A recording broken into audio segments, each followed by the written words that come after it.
G'iybatchi azobi qabrga ham duchor bo'lishi to'g'risida hadis shariflar bor.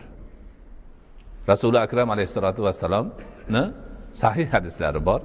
Marra Rasululloh sallallohu alayhi vasallam bi qabrayni va qol innahuma yu'azzabani ma yu'azzabani fi kabirin va amma ahaduhuma kana la yatanazzahu an bawlihi va amma al-akhar kana yamshi bil ghibati.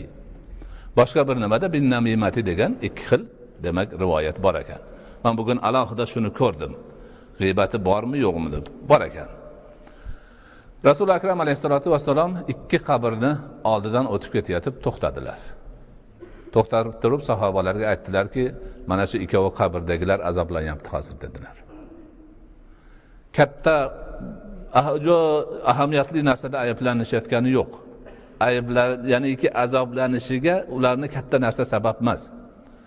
Bittasi siydigidan tuzuk poklanmasidi. Bu yerga sachrab ketardi, e'tibor bermay ketaverardi. Shuni sababidan azoblanyapti qabrida. Ikkinchisi g'iybat qilar edi odamlarni. Shuning uchun azoblanyapti.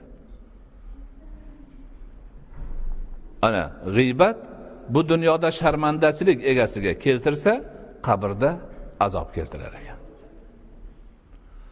Qabrda azob bilan qutulib qolmas ekan, oxiratga ham o'tar ekan.